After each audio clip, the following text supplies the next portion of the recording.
Here is Jim Talamonte. In Chicago's South Loop, Michigan Avenue is closing this morning for a week of rail viaduct work between 14th Street and 16th Street. Later this morning, the Columbus Bridge over the Chicago River will be blocked off between 9:30 and 3:30 for some midday testing. Eden's inbound traffic is slow. Cicero to the junction. It's 18 minutes. Lake Cook to Montrose, outbound 15. Kennedy, 41 minutes. O'Hare to downtown, 24 from Montrose, 13 on the Express. Outbound 24 minutes downtown to the airport. On the Eisenhower, it's 44 minutes, 390 to downtown, outbound 32.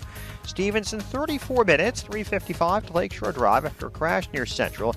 The ride from 95th to downtown is 18 minutes. I'm Jim Talamonte on AM 560, The Answer. Chicago's Morning Answer continues next.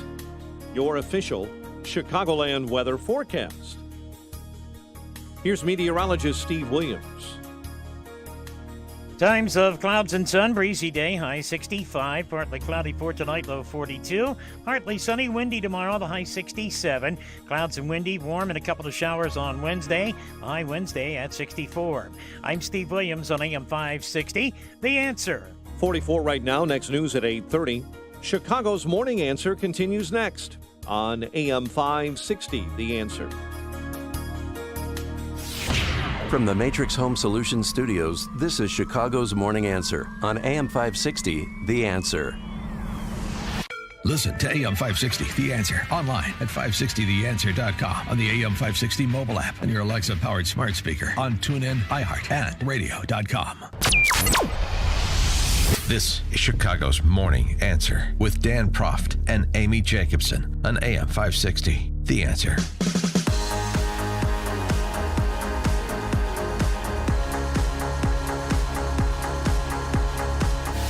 Top of the morning, Dan and Amy. Forget the we're all Keynesians now. We're all MMTers now. Modern monetary theorists. I mean, it is stunning what we've done over the last year, culminating with this $2 trillion in new funny money that is going to be in circulation in short order, it would appear. And the comments, it takes a lot to stun me these days. Yeah. But Bill Kristol used to be somebody who you thought could pass an Econ 101 course. He's not even a neocon anymore. Many of these people, I guess they sort of have been so addled by their Trump hate, they no longer understand anything about the world. Forget the dynamics of the Republican Party and Trump's appeal and the lessons of trying to do state building overseas. Forget even that. Bill Kristol reacting to this $1.9 trillion deal moving its way through Congress. It won't matter. The other thing I would say, and I say this as someone coming from the conservative side, this is a bill whose benefits, whose money goes, most of it does go to middle class and working class, lower income families, and to the public sector. So if you're a liberal, I mean, the left is really silly, I've got to say. I mean, they can complain about things. They don't like some things that didn't happen. This is the biggest piece of domestic spending probably since Lyndon Johnson, I believe, and most of it is going to things liberals sort of like, the public sector and lower income families. So I think this is a pretty big achievement. People are underestimating it for Joe Biden. Big achievement. The only person sillier than your rank and file leftist is you, Bill. What the hell are you? The biggest achievement, the biggest piece of domestic spending since the Great Society. It's not even the biggest piece of domestic spending in the last 12 months.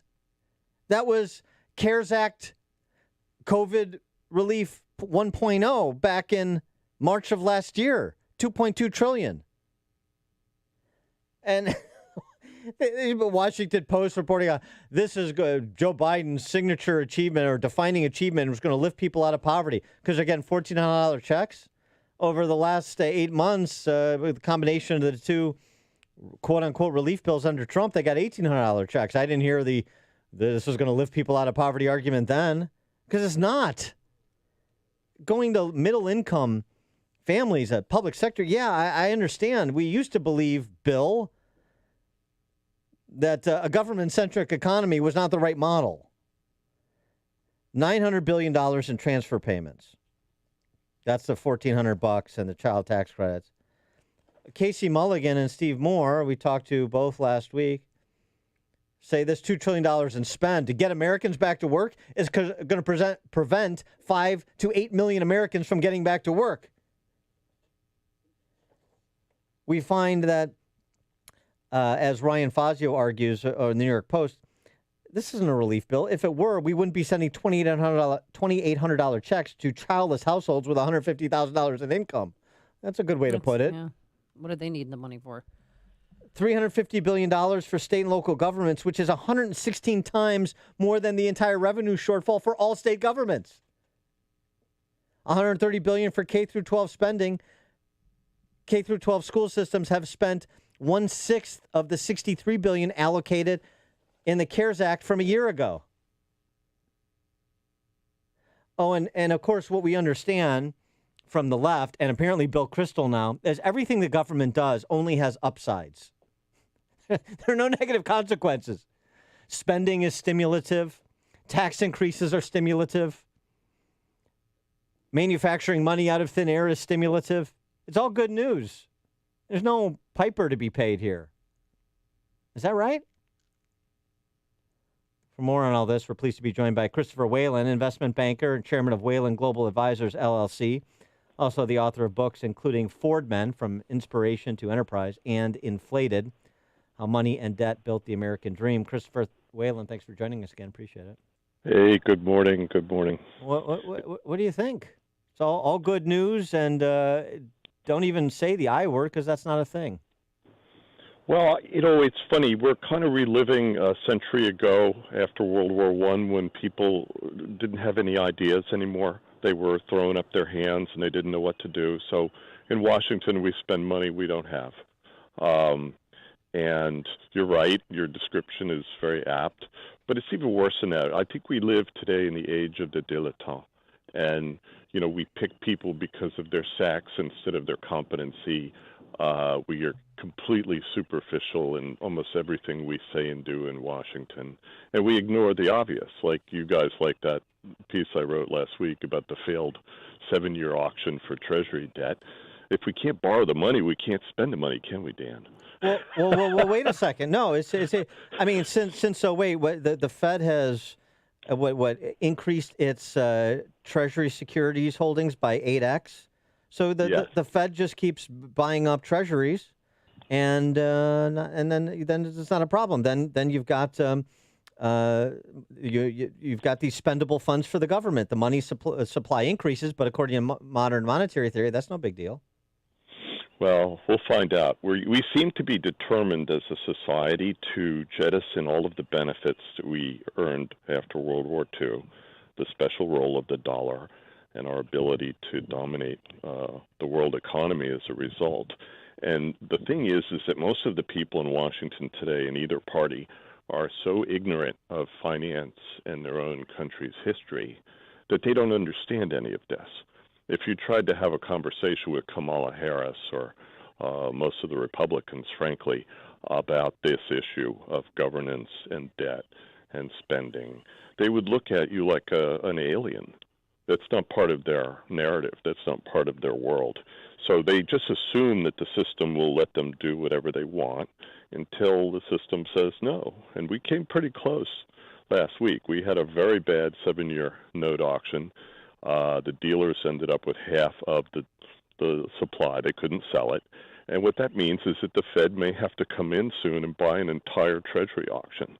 And that's when we become a banana republic. So, we're really close to the edge, I think, in terms of testing the world's patience with us. And I don't think people fully appreciate this in Washington. Well, with respect to the world's patience with us, one of the saving graces, it would seem, is that we continue to be the tallest skyscraper in Wichita, to borrow a Buckleyism. Yeah, I loved your description of Bill Kristol, too. But, as conservatives get older, like my father, Richard Whalen, they slowly migrate to socialism because they're worried about somebody taking care of them. It's the same thing I witnessed personally with Richard Nixon. I got to meet Nixon when I was very young, and my dad took me on the plane, on the campaign, and everything else. And I didn't realize at the time that this guy was, going to become our Salvador Allende. He was just a disaster. He abandoned conservative principles, and he migrated to the left in a matter of years. So you remember wage and price controls. That was Richard Nixon. So I was talking to a friend of mine who's a very successful trader here. Was before the trading floors were depopulated, and he's like he understands all the fundamentals like you do. He's basically saying, though, if I had to call it right now today, and he trades S&Ps. I'd take a long position on S&P. I don't like the fundamentals. I know there's going to be a collapse, but today, as we stand here today, I take a long position. What's your view on that? Well, I think he's correct. I did an interview with Ed Kane a while back on the blog that your listeners might enjoy. And one of the things he said is that the Fed's benefits over the years have been very, very badly distributed. If you had the cash to buy stocks and just sit there, you did very well. And there's two inflation hedges in our system. One is real estate, obviously, although outside of major cities now, and the other is stocks. And everything else goes to hell. The value of the money goes to hell. A lot of the other things that give our system solidity and substance slowly deteriorate over time. But those who are able to put money into either stocks or real estate tend to at least stay above the water when you measure it against inflation. So that, to me, is the lesson of this libertine society we have. As Hayek said, you can't have good money in a democracy. And he's right. Well, speaking of housing, 30-year fixed mortgage rates, 3% and lower. How long is that going to last? And why isn't everybody refinancing right now?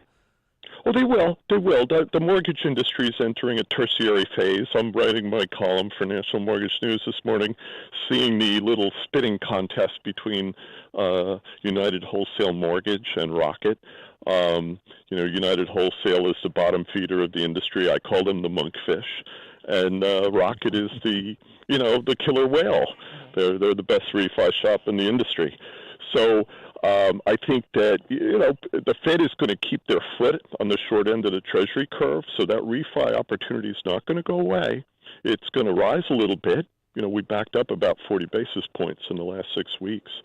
But it's still cheap, and there's still demand for housing out there. There are millions of Americans who are going to come off forbearance, for example, and they're going to go out and refi as soon as they get out of the forbearance. Many of them kept paying, by the way. They just made the mistake of mentioning the F word when they were on the phone with their mortgage servicer, and immediately you get put into forbearance, whether you want it or not. That's our system, okay? That's the system created by Congress with the CARES Act, which is a disaster, by the way, for the mortgage industry. You never hear anybody talk about that in Washington. They're not paying the mortgage firms for fixing this. They're not even compensating them for the cost of financing your mortgage payment when you don't make it. It's insane. But that's Nancy Pelosi and Kamala Harris and the rest of them. They don't think about the details. They don't have time. What is your view, sort of your short-term view on inflation, which obviously is a real wealth killer? The combination of the huge monetary expansion and the pent-up demand as states reopen, do you think we're in for a ride, or you think that Jay Powell has all the answers? Well, I think first and foremost, it's hard for Chairman Powell to measure inflation because you have so much disruption right now in the economy. You have prices going every which way. So when you show me an average for national home prices, for example, it means nothing. If you show me an average for, say, the price of food in major communities around the country, it means nothing because all the cities have been forced to jack up prices, all the companies that remain, say, in New York or Chicago, because there's no volume. So in order to survive, they've increased their prices 2- and 3-fold. I tell people about the $15 egg sandwich in New York City. Now, that's not going to work. People can't afford to live that way, but the Fed doesn't want to allow deflation. They don't allow prices to fall and have a reset.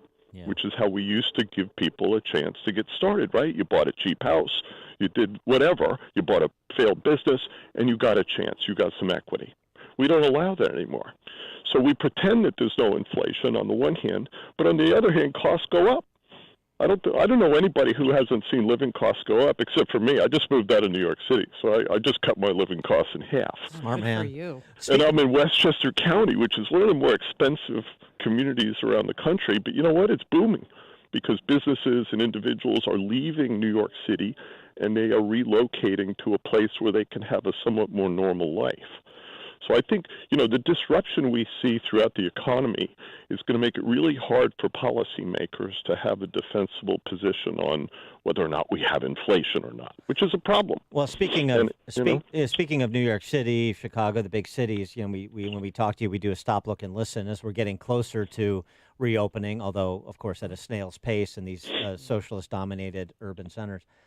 What is your view? Are we still a couple, 3 years away from fully appreciating the destruction we inflicted upon ourselves in places like New York and Chicago? No, you're going to see it this year. I mean, the thing about cities and commercial real estate is that it's a glacial market, and it's also a private market largely. You don't see the pain. So if you look at Manhattan right now, where you have a utilization level of maybe 10% for all of those big buildings, well, at some point, the city and the owner of the building are going to have a conversation because they're not generating enough revenue to pay taxes. And that's going to ripple through all of these cities. LA, Chicago, any of the big legacy cities are going to have this problem because technology enabled us to change. We can work from home. I mean, I work in the national mortgage market. I'm sitting in the kitchen with my dog. So it works.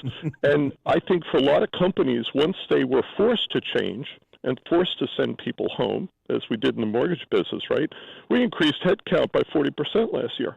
Most of those people never went to the office. They still haven't gone to the office. So what I'm saying is that technology enabled change, and I'm not sure we go back. I don't know that we can return to the way things were because we were still kind of doing things in the old-fashioned way, face-to-face meetings and just the notion that you had to be in the city. Well, there's no reason to be in the city now. Maybe the schools can become lenders of first resort for commercial real estate and bail out the commercial real estate guys since they pay property taxes to finance the school. Oh no, the liberals have everything planned. They have a master plan. So Bill de Blasio is going to put homeless people in commercial buildings in New York. Perfect. Yes. They were never built for housing, by the way. These are built for offices. They are not appropriate for housing. So we're going to do that, and then who the hell is going to want to go back into those neighborhoods with a business if you've got crazy people living there? And I'm telling you, it's all over Manhattan now. Yeah, crazy people in office, and people still go back to New York. Well, look, all I can say is that I think this has been happening for a while, and COVID just accelerated the change. Okay, COVID kind of pushed us, and now all of a sudden we're dealing with a society that's not interested in urban living and walkability. You remember walkability? We don't talk about walkability anymore. We're all moving to the country. So, I mean, think about that. That is a radical change because the whole narrative was we have an aging society and they all have to live in New York City. Right. No. I like getting in my car. Thank you very much. And it's a gas car. Guys, you go buy electric cars. Yeah. Go right ahead. I'm I'm going to keep my Audi. And put your mask on even when you're driving alone. Double mask. Christopher Whalen, investment banker, chairman of Whalen Global Advisors, We're LLC. still here, guys. We're here. Come back soon. All right. He's also editor of the Institutional Risk Analysis, author of Ford Men and Inflated. Christopher, always a pleasure. Thanks. Thank you, guys. Be well. You too. And he joined us on our turnkey.pro answer line. You've made the switch, and it feels so good. You've switched to Chicago's Morning Answer on AM 560. The Answer. Balance of Nature's fruits and vegetables in a capsule, changing the world one life at a time. I have a lot more energy, that's for sure. That's probably the most noticeable thing. I'm not tired. There's been many times when I should have been sick and never was. I think our bodies have the ability to rebuild themselves and repair themselves. All we have to do is give it the right fuel. That's what you guys do. You give